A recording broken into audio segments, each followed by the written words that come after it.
우리 아가서는 다들 이렇게 잘 읽지 않는 본문이고 설교를 잘 듣지 않는 본문 중에 하나입니다.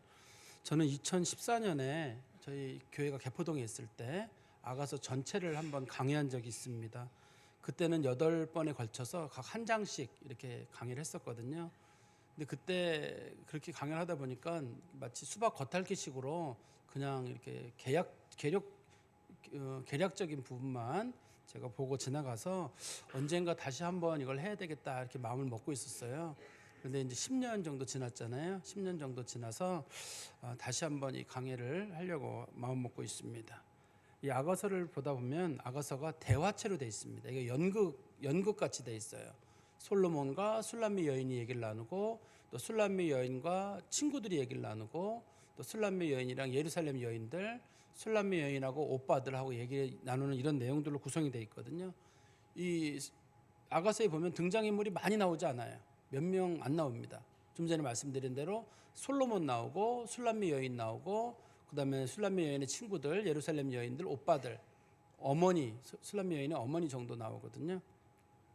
근데 술람미라는 말의 뜻은 수냄 여자란 뜻입니다.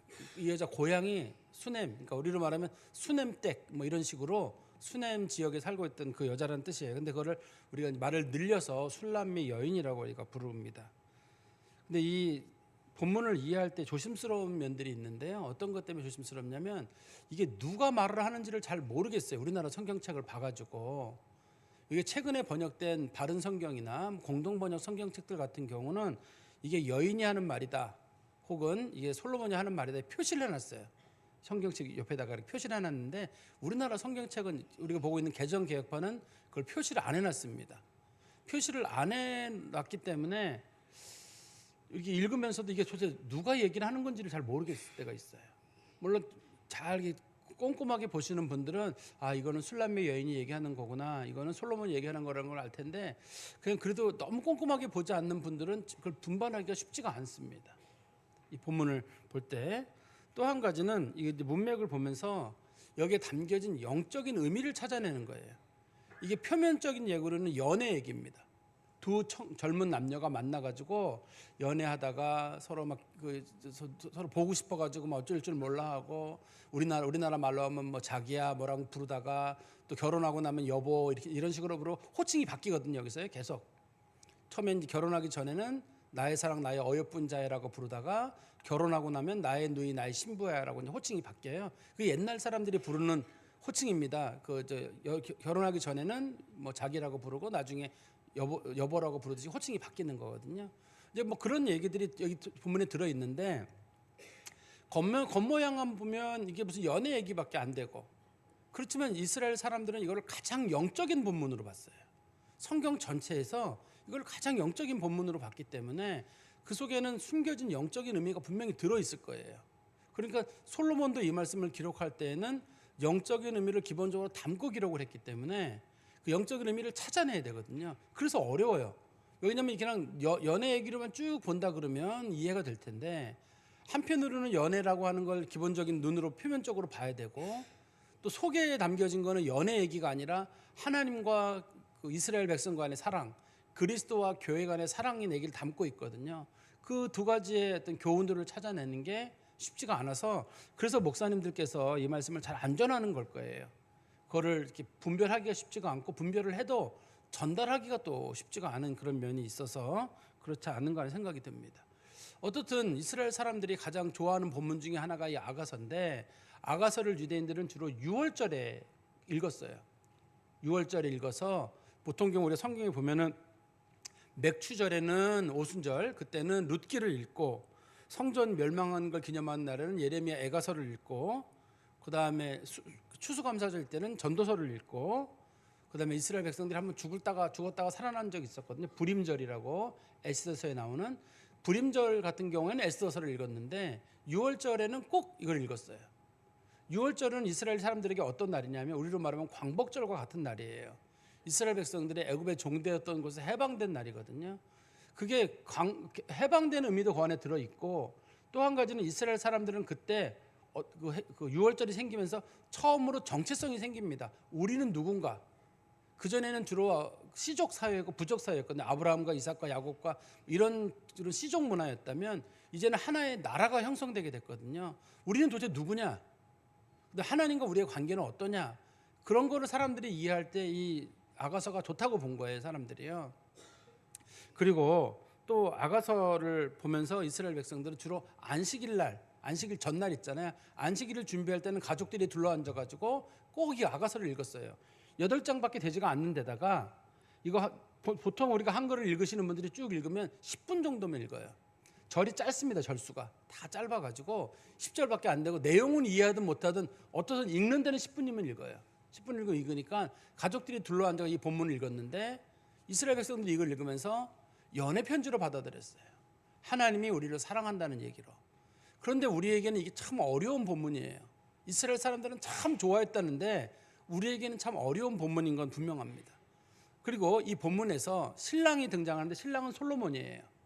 그리고 신부는 술람미 여인인데 신랑은 동시에 하나님을 뜻하고 솔로몬이 기록할 때 하나님을 뜻하고 신부는 이스라엘을 뜻하고 또 다른 신약 시대에는 신랑은 예수 그리스도를 뜻하고 신부는 교회와 성도를 뜻합니다. 그러니까 이 본문에서 우리가 술람미 여인은 우리로 말하면 교회, 우리 성도들을 뜻하고 솔로몬은 예수님을 뜻한다. 우리가 그런 식의 두 가지를 고려하면서 이 말씀을 보면 좀 이해가 쉽지 않을까 하는 생각이 듭니다. 우리 1절에 보시면 솔로몬의 아가라, 이 아가서를 지은 사람이 솔로몬이에요. 그리고 이 아가서라는 말을 다른 말로는 노래로 부를 때 노래 중에 노래라 이렇게 번역하는 경우도 있어요. 원문에는 그렇게 돼 있거든요. 노래 중에 노래라고 돼 있고 어떤 영어 성경책에서는 이거를 솔로몬의 노래라고 돼 있기도 합니다. 이게 솔로몬의 노래라고, 그러니까 영어로 Song of Songs라고 된 것도 있고 아니면 Song of Solomon 이렇게 된 것도 있어요. 노래 중에 노래, 솔로몬의 노래라고 번역된 게 있는데 우리는 노래 중에 노래, 세상에서 가장 아름다운 노래라는 뜻으로 아름다울 아자에다가 노래 가짜를 붙여가지고 아가라고 우리가 부르는 거예요. 이거를요. 그러니까 세상에서 가장 아름다운 노래는 어떤 거냐면 하나님과 이스라엘 백성 간의 사랑, 그 다음에 예수님과 성도들 간의 사랑, 이게 제일 아름다운 노래라는 뜻입니다. 그리고 우리가 2절의 말씀해 보시면 내게 입맞추기를 원하니 내 사랑이 포도주보다 나음이로구나. 술람미 여인이 솔로몬에게 얘기하는 겁니다. 제게 입맞추기를 저는 원하고 있습니다. 당신의 사랑이 포도주보다 낫습니다. 근데 여자가 지금 이렇게 어떻게, 솔로몬은 왕이잖아요. 지금 이 여자는 시골, 수넴이라고 하는 시골 여자거든요. 근데 이 여자가 솔로몬에게 부탁을 하는 거예요. 난 당신이 내게 입맞춰줬으면 좋겠습니다. 입맞춘다는 말은 키스의 의미를 가지고 있어요. 이 아가서에서는 주로 표현들이 우리가 일상적인 생각하는 그런 세속적인 의미를 그대로 가지고 있거든요. 솔로몬이 내게 입맞추기를 간절히 바라는 마음이 거기 들어있어요. 왜 입맞추기를 간절히 바라고 있냐면 여기서 입맞춤이란 말의 뜻은 솔로몬을 통해서 솔로몬의 은혜를 자기가 입기를 바라는 거거든요. 이 궁궐에는 여자가 1000명이나 돼요. 솔로몬은 아내와 처첩과 비빈이 1000명이나 된다고 되어 있습니다. 그렇기 때문에 그 중에서 솔로몬이 마음에 드는 사람만 만나는 거예요. 다 만나는 게 아니라 대부분의 사람들은 잊혀져요. 솔로몬을 평생 만나지 못하고 그냥 궁궐에 들어왔다가 여인의 궁이라는 후궁의 궁으로 가서 평생 빛을 보지 못하고 거기서 죽게 되거든요. 일반적으로. 그러니까 궁궐에 있는 여자들은 왕을 만나는 게 굉장히 큰 소원이에요. 은혜를 입으면 자기가 뭐 왕비도 되기도 하고 뭐 궁녀도 되기도 하고 뭐가 되지만 아무리 자기가 왕비라 할지라도 왕의 사랑을 받지 못하게 되면 자기가 버림받은 여인이 되는 거예요. 궁궐에서는. 근데 이 여자 술람미 여인이 자기가 원하는 게 뭐냐면 솔로몬이랑 입맞추기를 원한다는 말의 뜻은 솔로몬이 자기에게 은혜를 베풀어 주기를 바라는 그 간절한 마음이 거기 들어 있습니다. 그래서 이거를 영적인 의미로는 우리 성도들이 그리스도의 은혜와 하나님의 사랑을 간절히 사모하는 거예요. 우리가 살아가는 인생 속에서 많은 것들을 가지고 있어도 하나님의 은혜와 그리스도의 사랑이 없으면 아무 소용이 없어요. 우리가 많은 것들을 소유한다 할지라도 하나님 백성 안 되고 하나님 은혜 없고 구원의 은혜가 없으면 아무 소용 없잖아요. 그러니까 성도들이 가장 원하는 건 뭐냐면 하나님의 사랑이에요. 그리스도의 은혜예요. 그리스도가 내게 오셔가지고 입맞추면서 내가 너를 사랑한다. 그 말이 우리 성도들에게 가장 소중하고 이스라엘 백성들 입장에서는 하나님께서 이스라엘 백성들을 찾아오셔가지고 내가 너희를 사랑한다, 너희는 내 백성이다, 이렇게 불러주는 걸 제일 사랑하는 거거든요. 다시 우리 2절에 가보시면 내게 입맞추기를 원하니 내 사랑이 포도주보다 나음이로구나. 이 여자가 사랑이 뭐보다 좋댔냐면 포도주보다 좋대요. 이스라엘에는 달콤한 음료가 포도주밖에 없어요. 음료수가. 그래서 사람들이 제일 달콤하다는 걸 표현할 때는 포도주예요. 포도주보다 달콤하다고 하니까 진짜 달콤하다는 거거든요. 당신의 사랑이 세상에서 제일 달콤하다, 제일 좋다는 뜻일 거예요. 그런데 여기 사랑이라는 말에 사용된 단어가 좀 특이해요. 히브리어에서 사랑 그러면 다 무슨 뜻이, 히브리어로 발음이 어떻게 되냐면 아하바라고 합니다. 아하바. 성지순례 갔다 오신 분들은 알겠지만 이스라엘에서 제일 유명한 화장품 회사가 아하바예요. 그래서 사람들이 무슨 머드팩을 샀다 그러면 다 아하바예요. 사랑이라는 뜻을 가지고 있거든요. 그런데 여기서 사랑이라는 말은 도드라는 말을 써요. 아가서에서는. 도드라는 말은 어떨 때 쓰는 거냐면 그 막 결혼 정년기에 이런 젊은 남녀들이 사랑을 하는데 막 뜨거워가지고 뭐 어쩔 줄 모르는 사랑 있잖아요. 그거를 성경적인 표현으로는 그 사랑의 때라고 부르는데 요즘 우리식 표현으로는 발전기라고 부르는 표현이 맞아요. 막 마치 어떤 막 그런 정욕이 막 불타올라가지고 서로 막 보고 싶어가지고 막 못 견디는 거예요, 두 사람이. 이제 막 연애를 시작했는데 왜 전화가 안 오지? 전화는 와야 되는데 금방 만나고 나서 또 보고 싶고 또 보고 싶고 그런 생각이 나죠. 옛날 분들이 다 연애해 보신 분들은. 왜 젊은 사람들이 막 연애하면 그렇잖아요. 막 궁금하고 금방 연락하고 나서 또 보고 싶고 그 사람만 보고 싶고. 이 도들을 통해서 뭐를 보여주냐면 하나님의 사랑의 뜨거움을 강조하는 거예요. 사람들은 사랑 그러면 주로 숭고함, 희생, 뭐 그리스도께서 나를 사랑하신다, 이게 다 뭐를 보이냐면 성도들에게 추상적인 말이에요. 그런데 그 추상을 어떻게 객관화시켰냐면 하나님은 너희를 도드같이 사랑하신다 라는 말의 뜻은 너를 보고 싶어서 못 견뎌 하시고 너를 안 보면 못 견디겠고 하나님의 눈에는 마치 콩깍지가 씌운 것처럼 다 예뻐요. 이게 젊은 사람들 연애할 때 보면은 옆에 있는 분들이 야, 저 사람하고 넌 아니야 라고 얘기를 해도 두 사람들은 뭐가 씌워가지고 다 좋게 보이잖아요. 그죠? 어른들 눈에는 저게 아닐 것 같아요. 저 사람들이 안 맞고 야, 저 사람 코가 삐뚤어지고 뭐가 삐뚤어졌는데 그래도 사랑하는 사람 눈에는 뭐가 뒤집어 씌워가지고 다 예쁘게 보여요. 그럴 때 쓰는 표현이 도드예요. 그럴 때 쓰는 표현이 도드인데 여기서도 지금 그걸 통해 가지고 하나님께서 우리를 얼마나 사랑하시는지, 뜨겁게 사랑하신다. 성경에서는 하나님의 뜨거움을 어떻게 표현했냐면 죽기까지 사랑했다 이렇게 표현하고 있어요.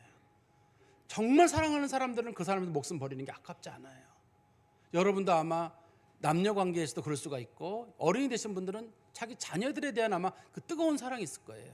하나님께서 너 네 자녀 대신 목숨 내놔라. 제가 볼 때 10의 9의 부모들은 목숨 내놓는다고 할 거예요. 그만큼 부모들이 자기 자식을 그만큼 사랑하거든요. 하나님께서 우리를 그만큼 뜨거움으로 사랑하시는데 그 뜨거운 사랑을 이 본문에서 그래서 도드란 용어를 거기 사용하면서 하나님의 사랑이, 그 뜨거운 사랑이 전 포도주보다 더 좋아요. 포도주는 세상의 향락이거든요. 세상의 어떤 향락과 어떤 좋은 것보다도 저는 하나님의 사랑이 가장 좋습니다. 그러니까 2절을 풀면 이런 뜻일 거예요. 하나님께서 내게 은혜를 베풀어 주기를 원하시니 하나님의 그 뜨거운 사랑이 세상의 어떠한 것보다도 저는 좋습니다. 이렇게 풀면 될 것 같아요. 3절입니다. 내 기름이 향기로워 아름답고 내 이름이 쏟은 향기름 같으므로 처녀들이 너를 사랑하는구나. 여기 보니까 내 기름이 향기롭다 할 때 기름이라는 말은 향수예요. 당시에는 향수가 물 액체가 아니라 주로 오일로 기름으로 돼 있었거든요. 주로 기름으로 돼 있었기 때문에 그 여기서 말하는 기름은 주로 뭐 몰약 같은 그런 류의 기름을 말을 할 거예요. 그리고 뒤에 보시면 기름이라는 말과 우리나라 말의 은유를 따른 말이 거기 있죠. 이름이 나오잖아요. 우리나라 말의 기름, 이름 글자가 비슷하죠. 끝 글자가 름자로 끝나잖아요. 히브리어에서도 기름은 세멘이라고 해요. 세멘이라고 하거든요. 근데 우리나라 말은 구분이 되는지 모르겠는데 그다음에 이름이라는 말의 뜻은 셈이라고 부르거든요. 그래서 히브리어 글자상으로 한 글자가 차이가 나요. 똑같은 모양새는 똑같아요. 한 글자만 차이가 나는데 그래서 이스라엘 사람들은 세멘하고 셈을 들으면서 이거 운율을 맞춘 거구나. 이름, 기름 이런 식으로 떠오를 거거든요. 그런데 이 본문에 보면 이렇게 돼 있잖아요. 내 기름이 향기로워 아름답다는 말은 당신의 몸에는 좋은 향수 냄새가 나는데 당신의 몸에서 너무 좋은 냄새가 난다는 거예요. 솔로몬이 길을 걸어가면 너무 좋은 냄새가 난다. 그런데 여기서는 향수라는 말보다는 그 사람의 인품에 관련된 내용일 거예요.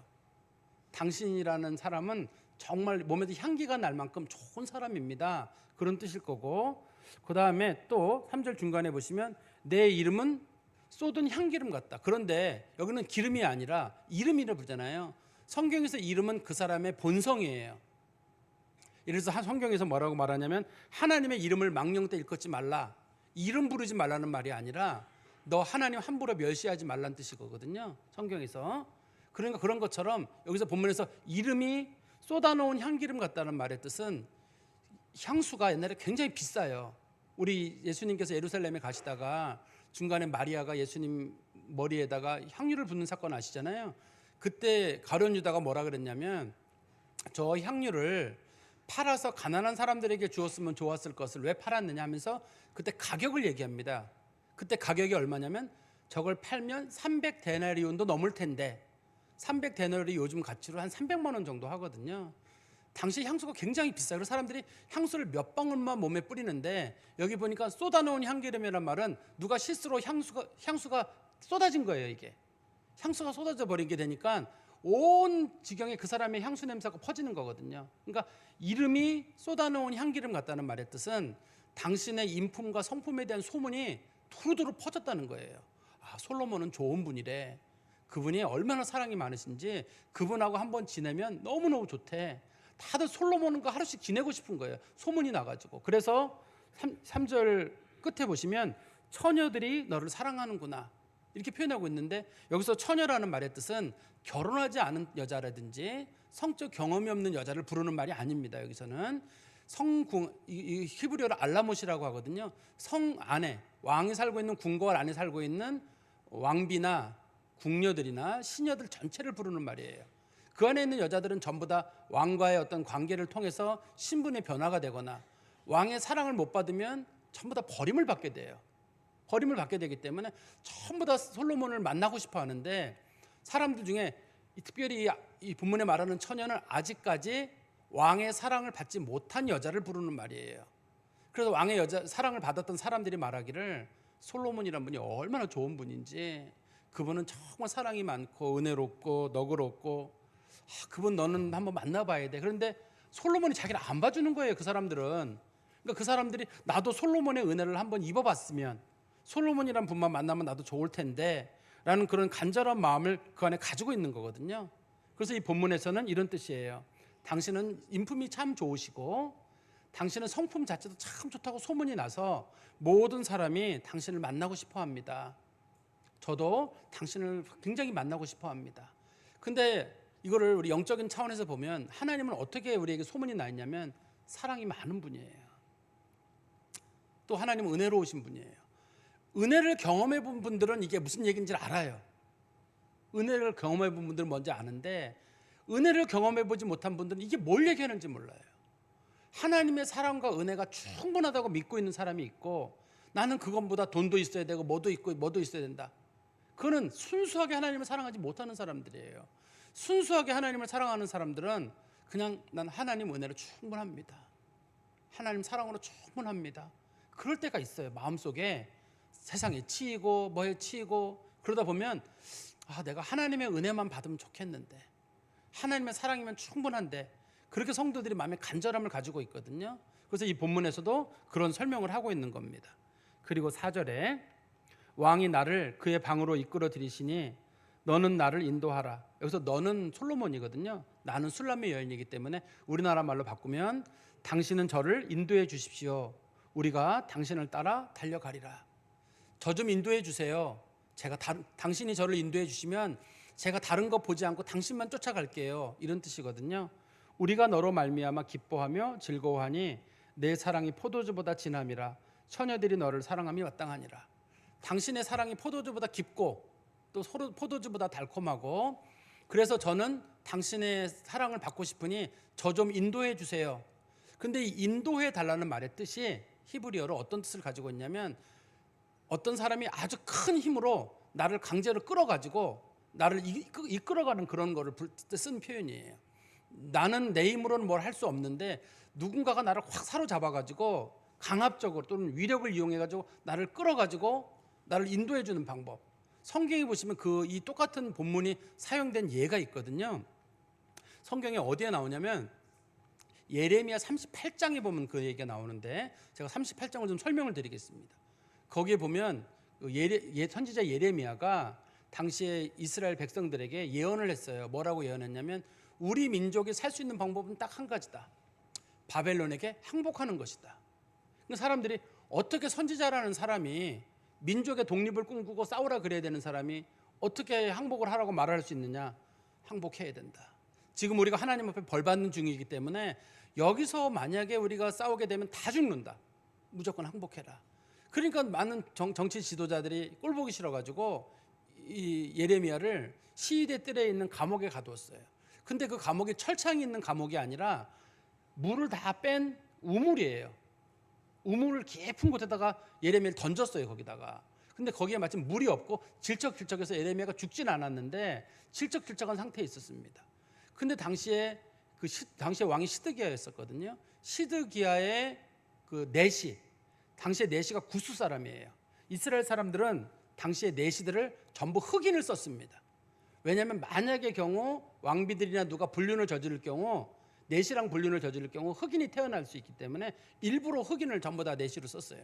당시에. 그래가지고 이 에벤 멜렉이라고 하는 사람이 당시에 시드기야 왕의 내시였었는데 그 사람이 시드기야 왕에게 얘기를 했어요. 지금 성에 음식도 없고 또 저 사람이 저기서 굶어 죽으니 어쨌든 선지자니 살려줘야 되지 않겠습니까? 그래가지고 시드기야 왕이 그럼 꺼내줘라. 그런데 성에 건져낼 수 있는 줄이 없어요. 전쟁이 오래되는 바람에 줄로 쓸만한 게 아무것도 없어요. 그래가지고 에벤 멜렉이 창고에 가보니까 사람들이 입다가 난 옛날 옷들이 막 있어가지고 그 옷들을 연결해가지고 깊숙한 우물에 던지게 됩니다. 던져가지고 예레미야에게 뭐라고 하냐면 그 옷을 내 겨드랑이에 집어넣고 가만히 있어라. 우리가 끌어올리겠다. 그때 몇 명의 사람이 끌어올리냐면 성경에 보면 예레미야 38장에 보면 30명의 남자가 끌어올렸다고 되어 있어요. 그러면 그 우물의 깊이가 얼마나 깊었는지 우리가 짐작할 수 있거든요. 그 깊은 우물에 있는 예레미야를 건져 올릴 때 끌어올리다라는 말이 오늘 본문에 나를 인도해 주세요라는 말과 똑같은 단어가 사용이 되고 있어요.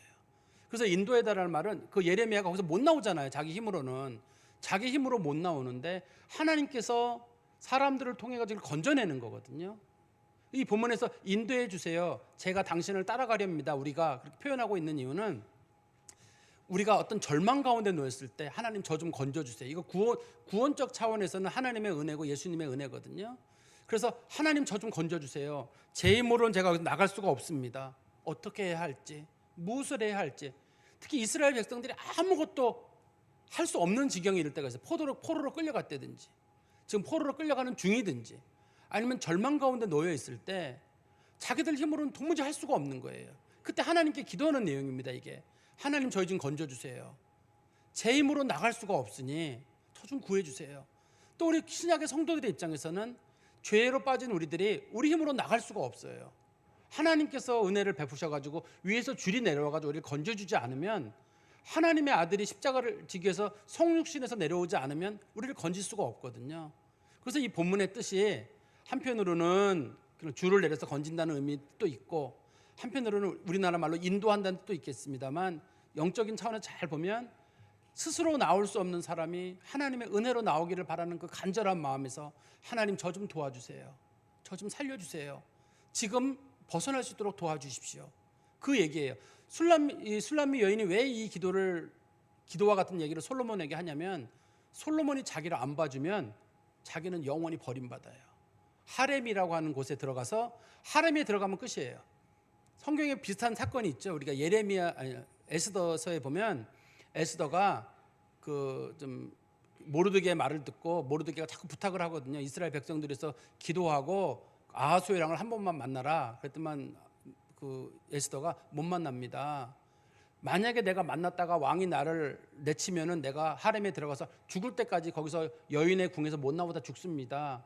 하니까 그 모르드게가 얘기하는 말이 그래 그러면 너만 살고 우린 죽을게 알아서 해. 그렇게 하니까 에스더가 그 말 듣고 그래요. 죽으면 죽지요. 내가 만약에 이 왕 앞에 갔다가 왕이 날 쳐다보지 않거나 그러면 왕의 칼에 맞아 죽든 아니면 내가 하렘에 들어가서 혼자 독수 공방하다 수십 년 살다 늙어 죽든 어차피 죽을 거라면 내가 가서 얘기하겠습니다. 그때 성경에 쓰는 표현이 죽으면 죽으리라라고 하거든요. 그만큼 그 당시에 에스더가 지위가 뭐냐면 황후예요. 황후도 그렇게 버림받을 수가 있기 때문에 당시 여자들은 궁에서 되게 불안했거든요. 근데 술람미 여인도 마찬가지예요. 그 많은 여자들 중에 자기도 하나에 불과했기 때문에 왕이 자기를 간택해 주기를 바라는 그 간절한 마음을 담아서 얘기한 거예요. 근데 우리 그리스도인들도 하나님의 은혜가 없으면 살 수 없는 날들이 있어요. 그럴 때는 하나님께 하나님 저 좀 도와주세요. 저 좀 이끌어 주세요. 라는 그런 간절한 마음을 여기다가 기도하는 거예요. 근데 이렇게 기도할 수 있는 이유는 뭐냐면 하나님이 우리를 사랑하시니까. 솔로몬이 자기를 사랑한다는 걸 알고 있으니까 알고 있거든요. 그러니까 이 여자가 서슴지 않고 이런 말을 하는 겁니다. 우리 성경 말씀 다시 5절에 가보시면 예루살렘 딸들아 내가 비록 검으나 아름다우니 게달의 장막 같을지라도 솔로몬의 휘장과도 같구나. 지금 이 여자가 예루살렘 여자들에게 뭐라고 얘기하냐면 나는 피부가 검지만 아름답다.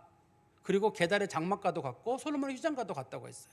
이 말을 꺼냈다는 말은 당시에 예루살렘 여자들이 이 여자에게 놀렸기 때문이에요. 이 본문에는 안 들어있지만 이 여자가 이런 말을 하는 데는 그만한 사람들의 얘기가 있었을 거거든요. 뭐라고 놀렸냐면 야 너같이 까만 게 무슨 왕이 너를 좋아하겠느냐. 당시에는 얼굴이 하얀 게 미인이에요. 근데 이 여자는 얼굴이 까맣거든요. 아주 이렇게 탄 정도가 아니라 아주 까만 여자예요. 얼굴이 또 완전히 타버려가지고 까만 여자고 또 시골 여자잖아요. 지금 예루살렘 여자들은 전부 다 옷을 잘 꾸미고 있는데 이 여자는 지저분한 여자이고요. 너같이 지저분하고 너같이 못생기고 너같이 피부 까맣고 왕이 너를 좋아하겠느냐. 어디 감히 언감생신 왕을 쳐다보느냐라고 하니까 이 여자가 하는 말이 나는 검으나 아름답다. 나는 피부는 검지만 왕의 사랑을 받을 만큼 아름다운 여자고 뒤집어 보면 너희들은 피부는 하얗지만 못생겼어. 왕이 너희들을 싫어하잖아. 어떻든 왕이 좋아하는 건 자기거든요. 피부가 검든 하얗든 왕이 좋아하는 건 자기고 예루살렘 여자들은 한껏 멋을 냈지만 왕이 싫어하거든요. 안 좋아해요 그 사람을. 그러니까 여자가 자신감에 있는 얘기를 하는 거예요. 나는 피부는 검지만 나는 아름답다. 그렇게 자기 설명을 하면서 하는 말이 비유를 뭐라고 비유를 했냐면 게달의 장막 같고 솔로몬의 휘장 같다. 게달의 장막이라는 말의 뜻은 당시 아라비아에 살던 게달 종족이 있어요. 그 사람들이 무역을 통해 가지고 상당한 부를 누렸습니다. 그 사람들이 집이 검정색 염소 털로 만들어 가지고 집이 시커매요. 누가 봤을 땐 참 초라한 집으로 보이는데 그 안에 들어가면 금은 보석들이 가득한 거예요. 그만큼 이게 아라비아 지역에서 힘이 있던 종족이었거든요. 그러니까 겉모습은 검은 염소털로 만들었지만 보석이 있는 집이고 솔로몬의 휘장이란 말의 뜻은 솔로몬이 만든 성전은 전부 다 금이나 은이나 백향목으로 만들었거든요. 근데 유일하게 그 안에 천으로 만든 게 있어요. 홍색 자색 실로 꽈가지고 만든 부분이 있거든요. 그게 휘장이에요. 그래서 사람들은 볼 때 아우 저 휘장이 너무 촌스럽다는 거예요. 그렇지만 그 휘장 안에 뭐가 있냐면 법궤가 들어있어요. 솔로몬의 성전인 이유는 휘장 안에 법궤가 있기 때문이에요. 법궤가 없으면 그 성전은 성전으로서 가치가 없어요. 그러니까 이 여자가 얘기하는 건 그런 거잖아요. 나는 겉모양은 초라해 보여도 그 안에 보석을 가지고 있는 여자 같고 나는 남들이 볼 때는 초라한 모습으로 보이지만 난 그 안에 하나님의 법궤를 가지고 있다. 이런 뜻일 거예요. 이거를 전체적으로 그 영적인 의미로 바꾸면 이런 걸 거예요. 그 여자를 바라보는 사람들이 너같이 죄 많은 걸 하나님이 좋아하겠어? 너같이 죄 짓는 사람을 누가 좋아하겠어? 너가 예수를 믿는다고 하지만 뭐 선을 행한다, 본을 보여라. 죄는 더 짓고 거짓말은 더 하고 나쁜 짓도 더 하고 어떻게 네가 하나님의 신부가 되고 그리스도의 거룩한 자녀가 되고 말도 안 돼. 난 너 같은 거는 성도도 아닌 것 같고 난 너 때문에 교회도 못 다니겠어. 너 같은 성도 때문에 난 교회 떠나겠어. 그런 말을 들을 정도로 사람들에게 실망을 주는 성도가 있을 수가 있어요. 그럼 우리는 마음속에 갈등이 느끼거든요. 정말 나는 왜 이렇게 문제가 많지? 그렇지만 그 마음속에 깨닫는 게 하나가 뭐냐면 이스라엘 백성들은 그래도 우리는 하나님의 율법이 있고 하나님의 법궤가 우리에게 있어. 유대인들은 그 희망을 가지고 우리 안에는 예수가 계시고 우리 안에는 성령이 거하신다. 하나님은 죄 안 짓고 깨끗한 일반인을 사랑하시는 게 아니라 죄 많은 성도를 사랑하시거든요. 그 안에 예수의 피가 있고 성령이 들어있는 성도를 사랑하시지 겉모습 좋고 착하게 사는 사람 그거 좋아하는 거 아니잖아요. 하나님이 보실 때는 그 안에 예수의 피에 공로가 있는 사람을 좋아하지 하나님께서 그 외모 보고 좋아하시겠어요? 아무리 윤리적으로 살고 아무리 거룩하게 살아도 하나님의 눈에는 지옥 백성이에요. 하나님이 원하는 건 그 안에 예수의 사랑이 들어있고 예수의 보혈의 공로가 들어있고 성령의 임재가 있는 성도가 제일 아름다운 거잖아요. 그래서 우리 성도들의 마음속에 자신감이 있는 거예요. 남들이 볼 때는 너 같은 게 무슨 성도냐 그럴 텐데, 맞아, 나도 내가 볼 때 성도 아닌 것 같은데 그래도 하나님이 나를 사랑하신다니까. 나를 사랑하신다는 얘기가 성경에 기록되어 있으니까 난 그게 좋아요. 근데 성도는 예수를 만나면서 죄를 깨닫게 돼요. 이 술람미 여인도 자기가 얼굴이 까만지 몰랐어요. 근데 솔로몬 옆에 와보니까 여자들이 얼굴이 다 하얀 거예요. 자기가 까맣다는 걸 알았어요. 솔로몬을 만나고 나서 우리 그리스도인들도 우리가 죄인인 줄 몰라요. 예수님에게 가까이 가면 가까이 갈수록 내가 죄인인 게 알아요. 내가 죄인인 걸 깨닫거든요. 깨닫지만 동시에 그 안에서 우리가 도리어 마음에 도리어 자신감을 갖는 건 뭐냐면, 나는 죄인이지만 주님 죄인 부르러 오셨고 나 같은 죄인도 사랑하신다는 그 마음 때문에 희망을 얻는 겁니다. 그래서 우리 성도들은 하나님께서 우리를 어떻게 사랑한다고 했죠? 도두처럼 아주 뜨겁게 사랑한다고 했거든요. 단점을 안 보신대요. 다 예쁘대요. 사람들이 마귀가 하나님 앞에 참소할 거예요. 하나님 저 사람 구원하면 안 돼요. 저 사람 나쁜 짓 했어요. 저 사람요 정말 인간으로 문제가 많아요. 그래도 하나님은 난 저 사람이 예수 믿기 때문에 다 좋아. 난 저 사람 예수 믿기 때문에 다 좋아. 우리를 보시면 사랑하시거든요. 그래서 우리 그리스도인들은 죄를 많이 지음에도 불구하고 난 그래도 하나님의 자녀야. 하나님은 날 사랑하셔. 그런 것으로 우리가 자신감을 가질 필요가 있고, 그런 영적인 자신감이 삶의 자신감으로 나아갈 필요도 있어요. 설령 삶에 실패를 하고 내 외모가 좀 떨어지고 부족한 점이 있더라도 난 하나님의 자녀야. 어차피 하나님이 사랑하는 건 나거든요. 하나님의 모든 관심은 나한테 있어요. 하나님은 다른 사람이 높은 데 올라가거나 성공하거나 관심 없어요. 하나님은 내가 하나님의 자녀로서 어떻게 살아가는지 하나님의 관심은 나한테 있잖아요. 제가 우리 아들 그때 큰 아들 군대 갔을 때 같은데 논산훈련소에 그 많은 연병장의 군인들이 똑같은 옷을 입고 있잖아요. 금방 알아보겠더라고요. 그 연병장의 논산훈련소에 그렇게 많은 아이들이 있는데도 금방 알아보겠어요. 우리 아들인지. 사랑하기 때문 아닐까요? 그 많은 아이들 다 머리 깎고 다 똑같은 모자 쓰고 똑같은 군복 입었는데 그래도 알아보겠어요. 물론 뭐 등치가 커서 하기도 하는데도 그런 거 떠나서도 알아볼 수 있어요. 제가 아니라 어떤 부모님도 알아볼 거. 쟤 우리 아니야? 왜냐면 온통 관심이 거기 있어서 그래요.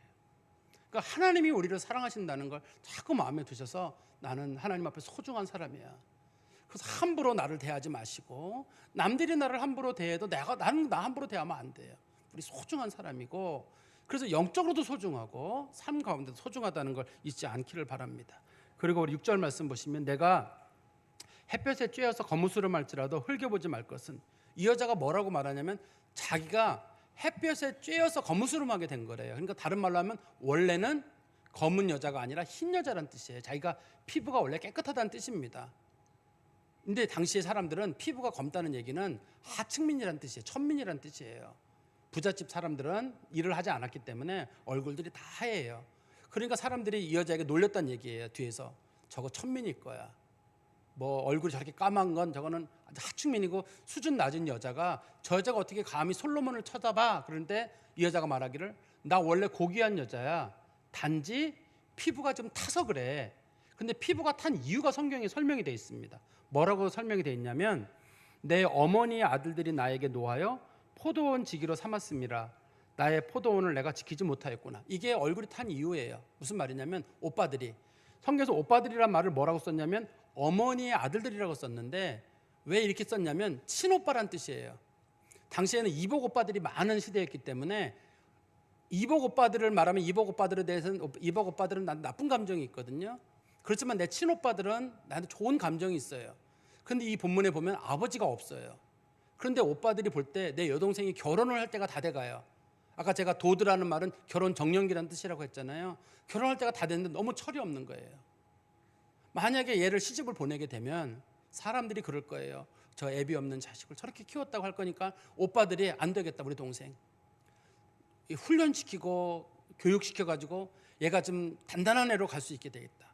근데 보니까 너무 철이 없는 거예요. 안 되겠다. 얘를 포도원에 가서라도 고생 좀 해가지고 얘가 똑바로 애가 되도록 해야 되겠다. 그래서 오빠들이 얘를 포도원으로 보냈던 거예요. 그래서 포도원에서 얼굴이 탄 거잖아요. 이거 영적으로는 어떤 거냐면 하나님께서 이스라엘 백성 성숙한 백성으로 만들려고 때로는 고난을 겪게 하시기도 하시고 때로는 포로에 끌려가기도 하시고 때로는 질병에 걸리기도 하시고 그런 뜻입니다. 그런데 오빠들의 포도원을 관리하다가 맨 끝절에 보시면 나의 포도원을 내가 지키지 못하였구나. 아가서에서 포도원은 여자의 몸을 나타내요. 앞으로도 다 마찬가지입니다. 뒤에 보시면 포도는 무조건 여자의 몸을 상징하거든요. 이 여자가 오빠들이 맡긴 그 일을 하다가 내가 내 몸 관리를 못한 거예요. 그 일 열심히 하다가. 그러니까 우리 요즘으로 말하면 내가 좀 일을 할 때 모자도 쓰고 선크림도 바르고 뭐 그리고 나갔어야 되는데 그거 못하고 일 열심히 하다 보니까 내가 얼굴이 새카맣게 탄 거예요. 그러니까 이 본문에서 말하는 건 어떤 뜻이냐면 자기가 피부가 타게 된 것은 우리 오빠들이 나를 훈육시키려고 그랬던 거다. 내가 원래 신분이 낮은 여자가 아니라 오빠들이 나를 훈육시키려고 똑바른 그 결혼할 만한 여자로 만들려 솔로몬의 아내가 될 수 있는 사람으로 만들려고 나를 훈육시키다가 그게 너무 과해서 얼굴이 탄 거다. 그런데 오빠들 잘못이 아니라 결국 잘못은 누구 잘못이냐? 내 포도원을 관리 못한 내 피부와 내 얼굴을 관리 못한 내 잘못이다. 그러니까 오빠들은 나한테 훈육시키려고 한 거지만 결국은 그 내 죄 때문이라는 거예요. 자기가 너무 철이 없어서 내가 너무 철이 없어서 오빠들이 나를 훈육시키려고 나에게 어려움을 준 것이다. 그러나 나는 원래 천민이 아니에요. 너무나 귀중한 여자고 소중한 사람이다. 이렇게 설명하고 있습니다. 우리 말씀의 결론을 맺으면 이 말씀의 핵심은 이런 뜻이에요. 하나님은 참 사랑이 많고 은혜가 많고 너그러우신 분이에요. 우리가 늘 기도하잖아요. 늘 사랑이 많으시고 은혜가 풍성하시고 너그러우신 분이시고 하나님의 은혜를 경험한 사람들은 이걸 알아요. 그렇기 때문에 우리는 그 은혜를 굉장히 사모합니다. 하나님께서 우리에게 그 은혜를 베풀어 주시기를. 우리에게 하나님의 은혜가 한 번만 오면 문제는 끝나는 거거든요. 하나님이 눈빛 한 번만 주시고 은혜 한 번 주시면 문제가 풀어지는 거예요. 그래서 성도들은 하나님의 은혜를 간절히 사모합니다. 그런데 우리는 알아요. 주께서 우리를 사랑하신다는 걸. 우리가 요한복음 3장 16절에 보면 하나님이 세상을 이처럼 사랑하사 독생자를 주셨다. 우리를 사랑하신다는 걸 알아요. 그래서 우리는 그 하나님의 사랑에 늘 감동을 하죠. 사랑에 감동하는 마음으로 살아가고 내가 죄를 짓고도 하나님 앞에 때때는 뻔뻔하게 나가요. 왜 뻔뻔하게 나가냐면 그 사랑 때문에 그래요. 우리들도 우리 자녀들이 혹이라도 우리들에게 죄를 짓고 실수를 하고 해도 자녀들이 쭈뼛쭈뼛 하는 것보다는 와가지고 막 뒹굴고 얼굴 비비고 밥 차려달라고 그러고 전혀 부모 입장에서 밉지 않지 않겠어요? 그게 밉나요? 그래도 잘못하고 나서도 사랑받으려고 와서 있고 엄마 부르고 아빠 부르고 그게 부모 마음 좋은 거 아니겠어요? 또 아무리 뭐 흙이 묻어있고 뭐가 묻어있더라도 내 자식이 제일 예쁘잖아요.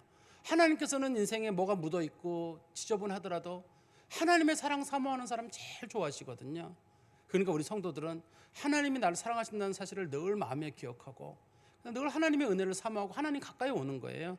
그게 우리들이 마음에 가져야 될 태도이고, 두 번째는 성도들은 비록 초라해 보여도 하나님의 은혜 가운데 사는 사람입니다. 세상 사람들은 성도들을 얕잡아 볼지 모르겠어요. 저게 무슨 성도고 저게 무슨 믿는 사람들이고 저게 무슨 교회 수십 년 다닌 사람들이고 저게 무슨 직분자고. 우리도 알아요. 우리가 얼마나 부족한지 다 알지만 하나님이 사랑하신다잖아요. 그래서 하나님이 예수를 보내시고 구원하신다잖아요. 나 같은 사람 때문에 주님께서 굳이 오셨다고 하시고 죄인 불러서 구원하신다고 하시니 크게 고맙고 감사한 일이거든요. 저는 우리 성도들이 때로는 바르게 사는 것도 중요해요. 그렇지만 때로는 영적인 자존감을 가지고 그래, 난 하나님께 사랑을 받은 사람이야. 세상 사람들은 나를 몰라도 하나님은 나를 잊지 않으시고 세상 사람들은 나를 버려도 하나님은 나를 버리지 않으신다.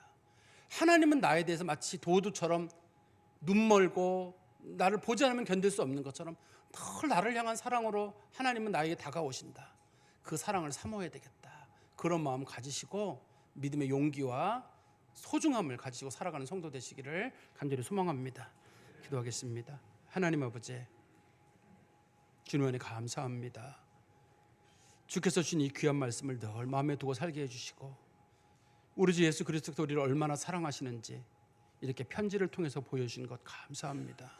하나님 아버지, 때로는 우리가 우리 자신의 모습과 현실을 통해서 낙담할 때가 있고 좌절할 때가 있고 두렵고 떨리고 일어나지 못할 때가 있습니다. 그러나 하나님 우리를 사랑하신다고 말씀하시고 지금도 우리를 눈여겨보시고 우리를 도와준다고 말씀하시오니 그 말씀 약속 믿고 끝까지 주님을 바라보는 믿음의 성도들이 되게 하여 주시옵소서. 예수 그리스도의 이름으로 기도하옵나이다. 아멘.